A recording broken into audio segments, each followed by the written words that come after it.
Welcome to Focus on Business, a podcast show for photographers with me, your host, Jane Goodrich. I'm talking to successful photographers so you can learn from our experiences and have the business of your dreams.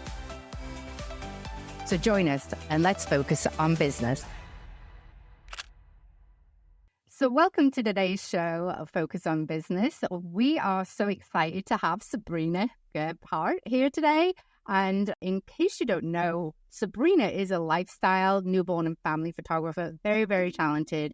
And she's also an educator and helps photographers with their business. So hi, Sabrina, welcome. Hey, Jane, thanks for having me. Tell us a little bit more about yourself, like where you're from and what got you started. So I am in Fort Worth, Texas.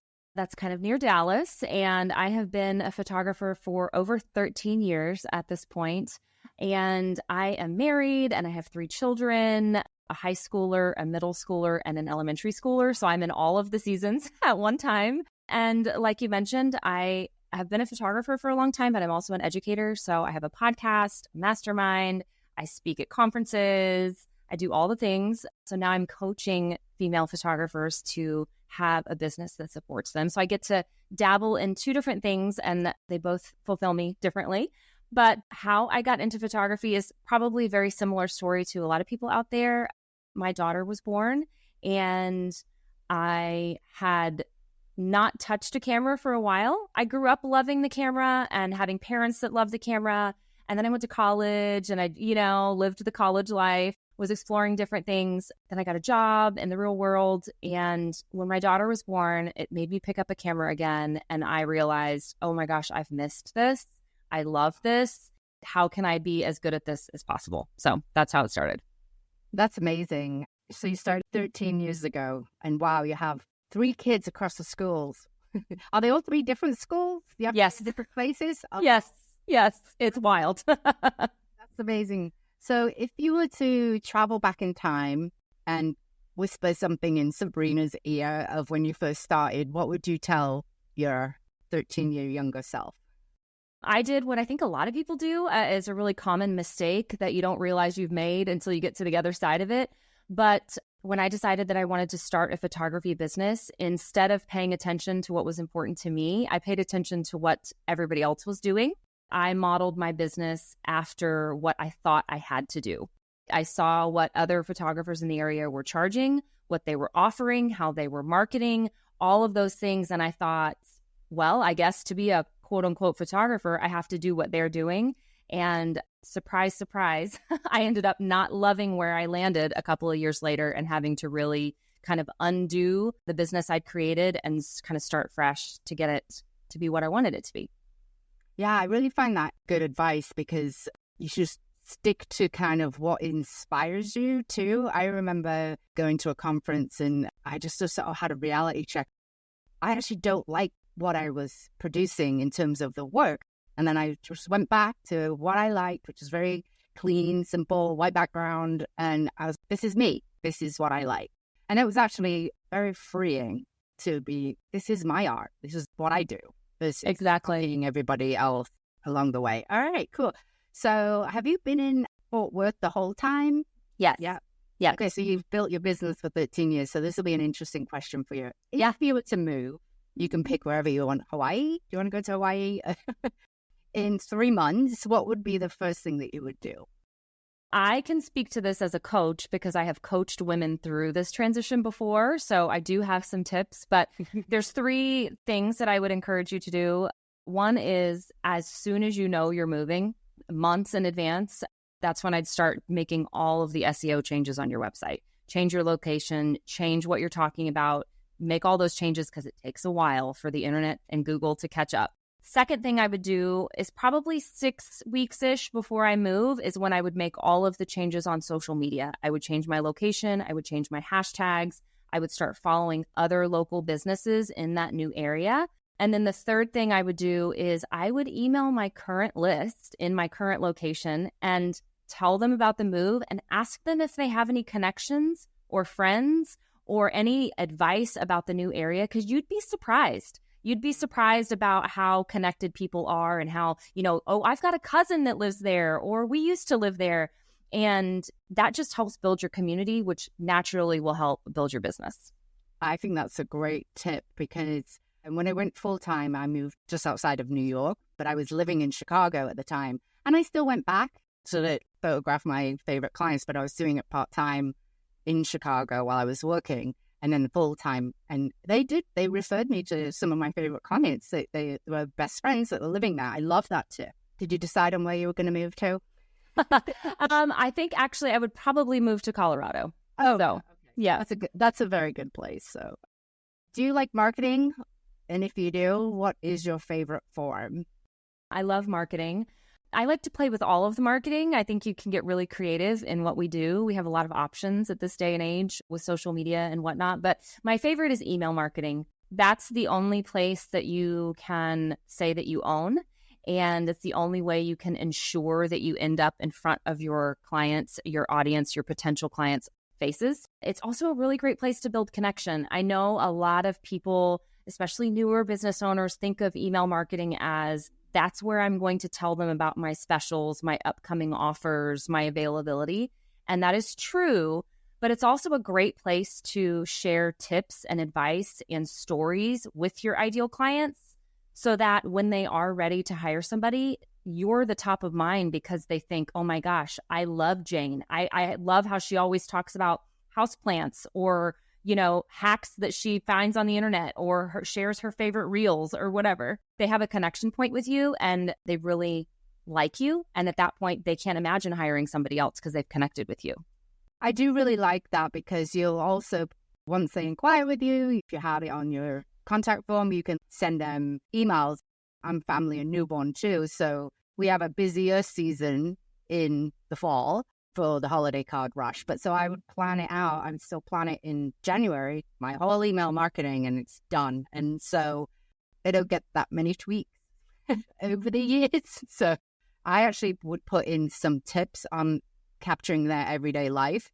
Mm-hmm. So if you need to capture kids' first steps, so, I kind of like to tailor it based on if they're a newborn shoot or if they're a family shoot. I think that's great. We're not going to be capturing every single moment. If they can open our email for a tip to help them take better pictures every day.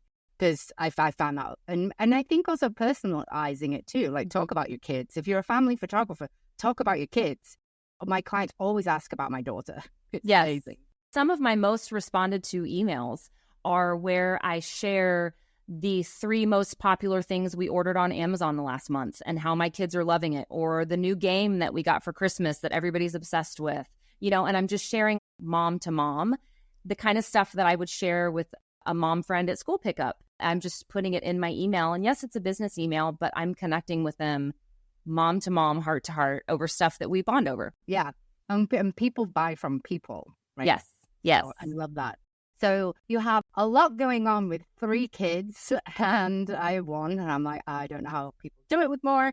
But you have the coaching and your photography. How do you fit it all in the day? Do you outsource anything or how do you make that work? At this point in my business, I outsource almost everything. I really do. I outsource my editing. I have an assistant that manages all things client relations, so invoices, contracts, scheduling. I have a VA who does my email marketing scheduling, and she schedules content for Facebook groups that I lead. I have a bookkeeper, I have an accountant, I have a graphic designer, I have a website designer, I have somebody that blogs for me, social media, a podcast manager. I literally give it all away. So the only things I do, I photograph the session, I cull the session, and then I edit the sneak peeks so that they can be used as anchor images for my editor. That's the only thing I do for my photography business anymore. So it is a very streamlined, don't have my hands in a whole lot of it. And the rest of it is stuff regarding to coaching. So it's planning out podcasts, it's writing launch emails, program creation, all of that kind of thing. I think that's smart. I think everything that you named, I outsource too. And I still think there's a lot because you've still got a lot of things going on. What's the next thing? How am I going to get clients? Let me look at that email campaign. You're being the CEO of your business versus doing absolutely everything. Right. And that's one of the things is newer photographers just realize that it's really hard to do everything. Yeah. And you don't have to do everything. Right. You have to charge enough to be able to outsource, because at the end of the day, the money making is the actual shoot. Right. That's, if I can shoot more, I'm going to make more money because my time is better spent doing something that I'm good at versus accounting. Right. Exactly. Exactly. Or managing a blog post. Everything is just, it's a lot. It's a lot. It is. So I love that. Do you have any seasonality in your business? You know, maybe earlier when you weren't coaching and you were just a family and newborn photographer, not just, but that's a lot. How did you learn about the ebb and flows of the seasonality? I definitely have the same seasonality that you do. I mean, my spring season is maybe more babies, but still the fall is a lot, right? We have all the family photos. There's a lot of fall babies. It's a lot going on. And for the first few years I was in business, I got nervous just like everybody else, thinking every January my business it's over, it's failing, it's ruined, right? But after a while, I started to realize that it is cyclical, it is seasonal, business does come back. I now, at this point in my business, I crave the slow season. I look forward to it. I really relish in it. I'm like, why is everybody panicking? It's great, you know? Yeah. And I love the time to dig into my business, to, make adjustments and tweaks, to work on my website, to do the quiet things at home. I really, really love it. But the other thing, the more practical tip is about 3 years ago, I started utilizing Profit First in my business. Jane, have you ever heard of Profit First? Yeah. Okay. That has been an absolute game changer in my mindset, because I no longer fall into the scarcity of where's my next paycheck? There's no money coming in, because Profit First has you always have your paychecks waiting. They're like sitting in a bank account. So I have taken a consistent paycheck every other week for the last 3 years, no matter what season I'm in. And it is the best feeling. We'll put it in the show notes because it's a great book. I love it. And if you really can get out of, I'm just going to spend all my earnings on holiday presents and vacation in January, and then 4 months you've got nothing coming in. You know, it's very important to actually either profit first, or even every shoot that you do, make sure that you're putting something into a bank account for taxes and for savings and other payments. But there's a 30, 30, 35, 33, 33. You know, there's that method too. Right. I highly recommend it. He's funny. Some business books are hard to get through, but he's entertaining. There's a lot of stories. It's a very good listen or read. Yeah. So you've been doing this for 13 years. And we talk about email, so I know my red flags. So when I get an email inquiry, I definitely have red flags on social media, like price ? But like, I'm like, hi, I'm a person. Do you have any? Have you learned over the years, or you're like, no, I can turn these into amazing clients regardless of that? I think the biggest red flag I get is when they have an inquiry and they're filling out my questionnaire. If they have very specific requests, that gives me a really red flag that they want to be in control and that they're not going to let me do my job. When they send a link to like, this Pinterest image is what we want, or this is what we're going after, or I'm immediately like, we need to have a talk. You need to let me do what I'm going to do. I'm not going to do that, So that shows me there's a control issue. And I've learned over the years to kind of try and pass them off. If they sound really great and ideal, other than that one comment, I will have a conversation with them and see how serious they were about it. Is this a make or break photo, or were you just sharing it for fun? Sometimes it works out and they're great and they're like, oh no, I don't even care if you do that. I just, and it's fine. But but sometimes they're, oh no, we need this photo. And we're not a good fit. The other thing, and this is, sorry guys, but it weirds me out when a dad tries to schedule family photos with me. That's funny. Yeah. I don't know why. It's just, I'm such a girl's girl. I'm such a girl gang kind of person. And it is so rare. I think in 13 years, I've probably had less than 10 men reach out to me. And so every time one does, I'm a little bit like, wait, what? I have a couple of thoughts on that. One, I get quite a few dads, not like, it's probably like 5% over the 14 years of 1,000 clients. It's not that many. But I have found that they're the ones that love photography. And they are in my head. What are you using? What are you doing? I was like, I've got 1 minute to get your child, the toddler and the newborn. I will talk to you photography. But so I kind of like it. And they're cheeky too. yeah, can I have the raws? I'm like, absolutely not. Come on. But I think I can get away with it. I did actually have a dad refer me. And for some reason, he got 3 families to refer me. I'm like, how did you refer me? Because I wanted to know. And he's, well, I told the dads that it doesn't suck. And it was kind of funny. And I was, what?